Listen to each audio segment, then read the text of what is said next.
Okay, we're trying something new today. Good morning. Um, I'm coming to you from a slightly different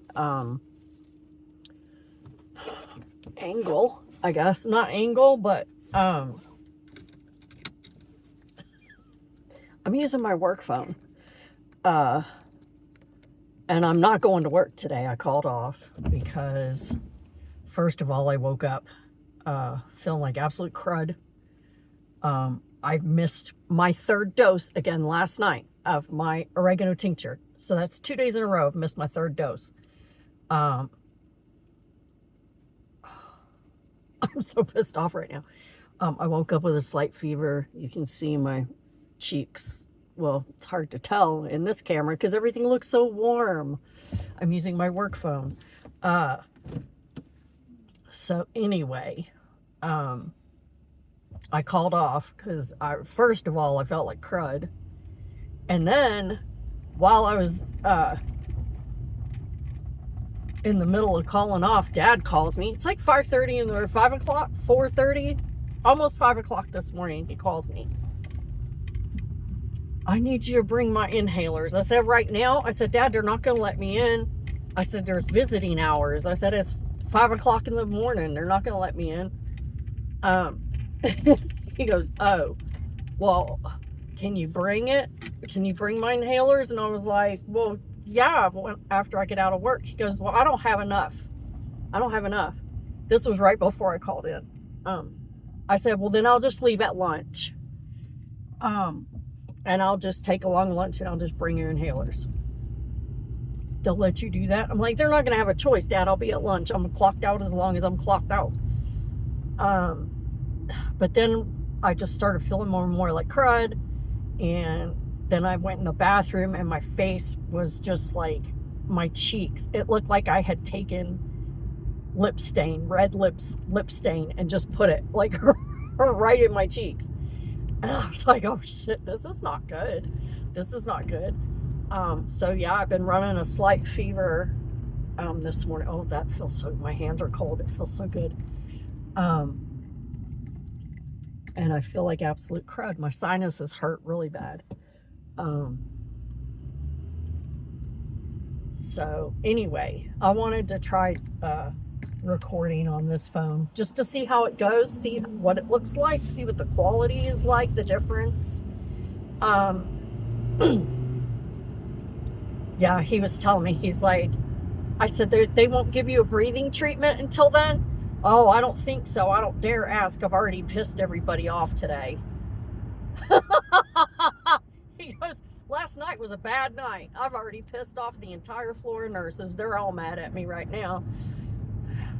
Which I'm sure he's exaggerating.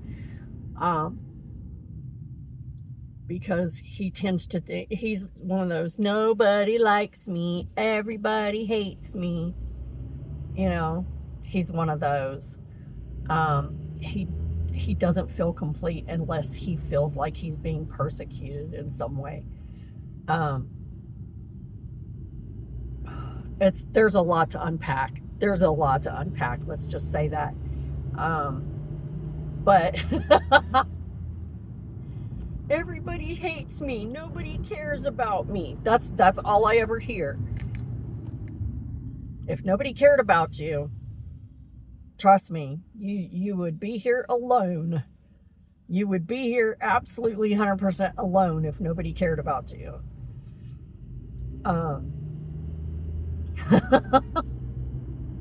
It's always something with him, though. And it's been that way my whole life. This is nothing new. This is nothing new.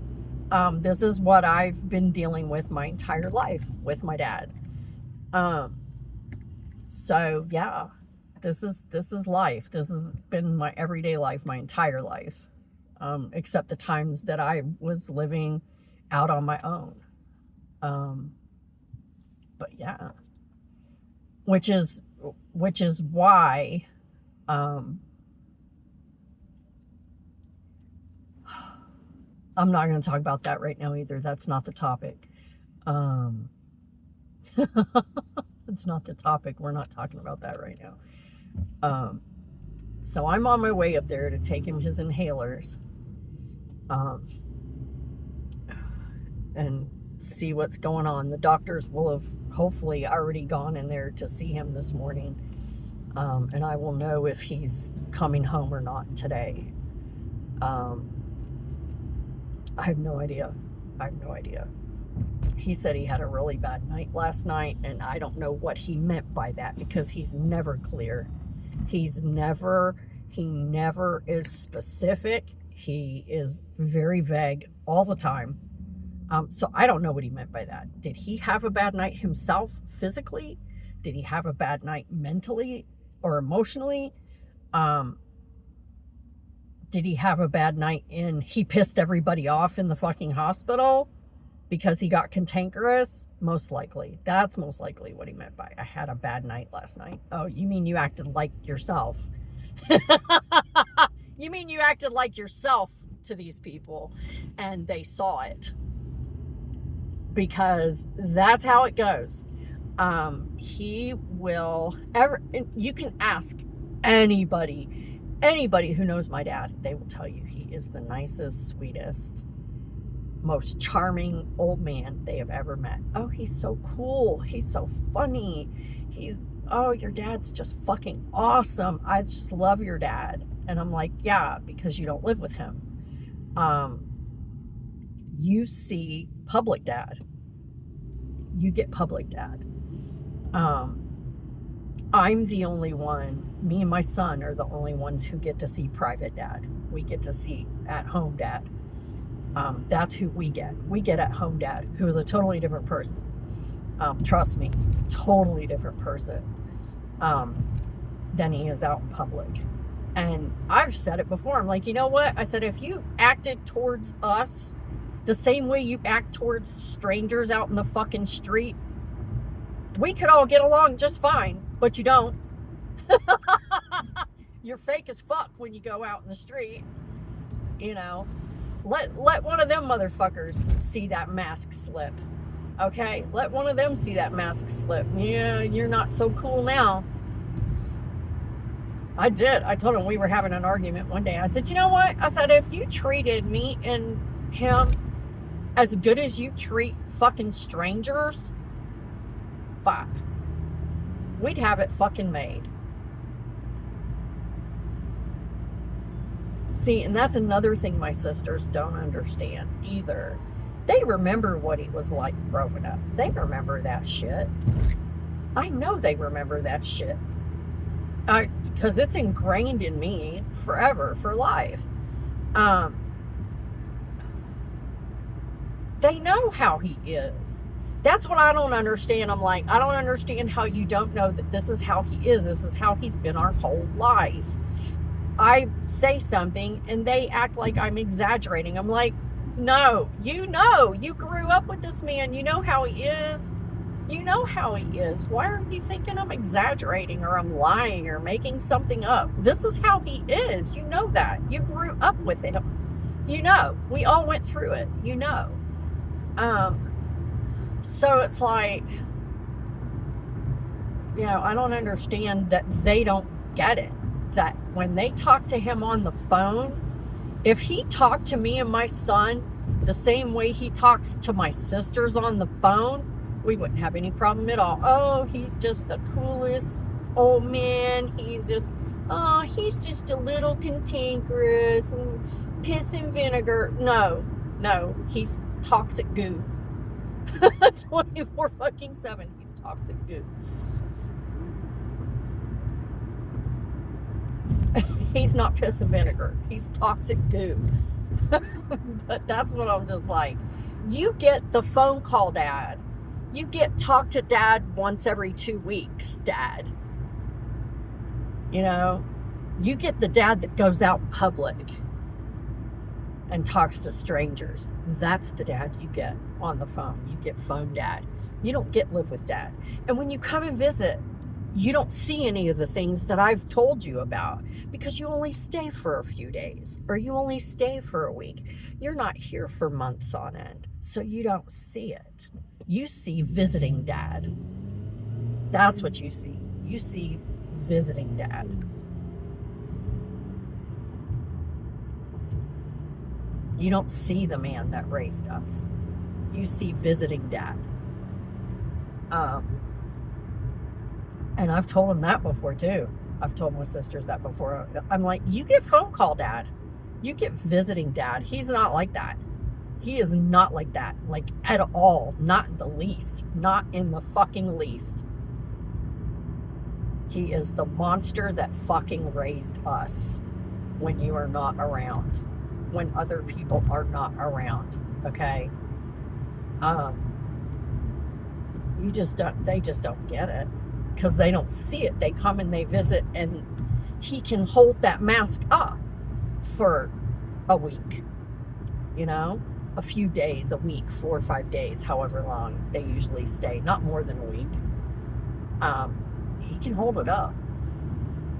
Not so much anymore now, though. The older that he gets, the weaker that he gets, the more tired and run down that he gets, he can't hold that mask up.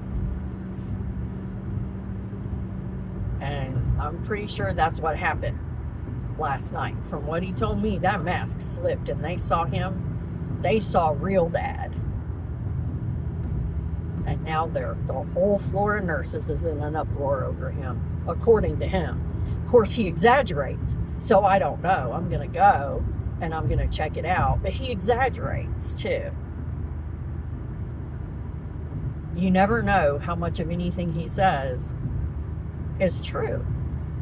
You know, there's always some grain of truth in there somewhere, but he exaggerates to the point where you just don't know. You're not sure. Other people believe everything he says at face value. No, he exaggerates. Sometimes he flat out lies. Sometimes he flat out fucking lies.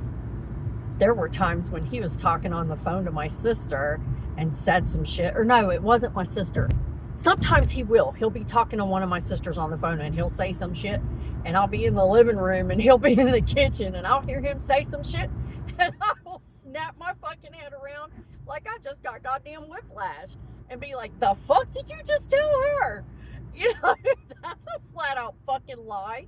And then, you know, one time he was talking to somebody, either a friend or I think it was a friend. He was talking to an old friend, and then he said something that was like 100% absolute bullshit.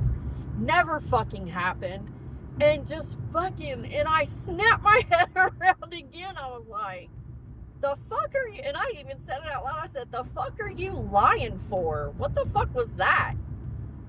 A bald-faced fucking lie. You know? So, I don't know. I don't know what went down at the hospital last night. I'm sure I'll get the skinny because I always do. Because everybody and their cousin always has to tell me shit. Whether I want to hear it or not. They always have to tell me.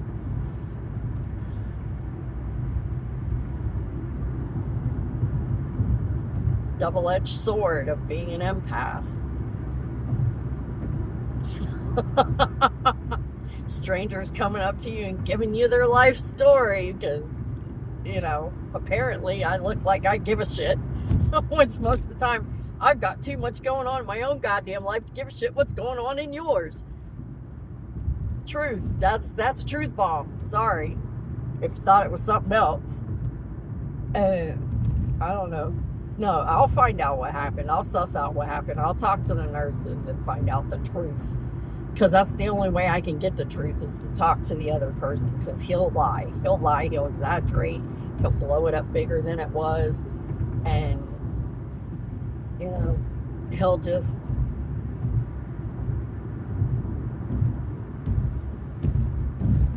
Because everybody hates me. Yeah.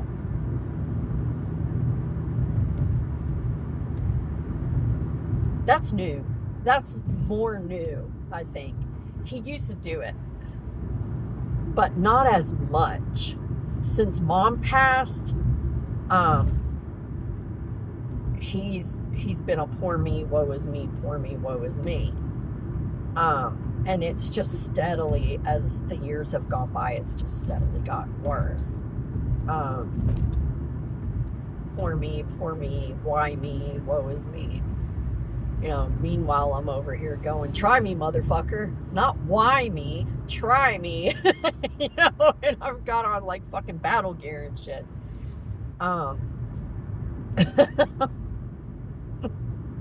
Which is how I used to think he was, but now I'm just like, no, everybody hates me. Oh no. But yeah, I'm almost positive that's what happened. The real him came out to play. He didn't have his guard up, didn't have his mask up. And they saw the real him.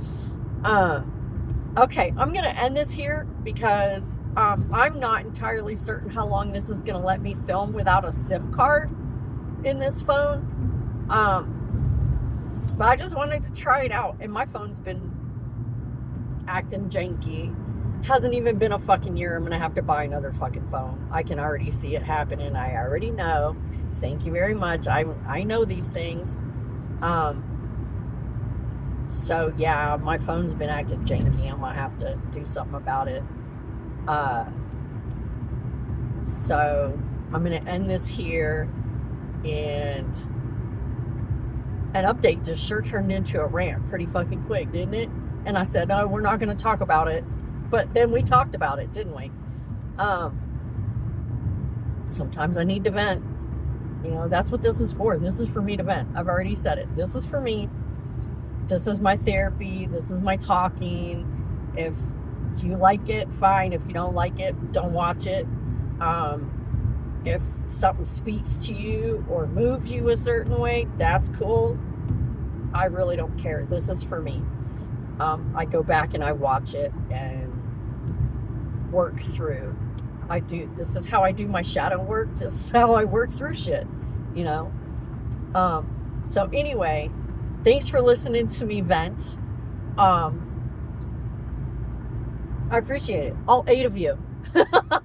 All 8 of you. Thank you so very much. I really do appreciate you. And I will talk to you later, and we'll give you an update, at least if I bring him home or not. And I will talk to you later. Thanks for coming by.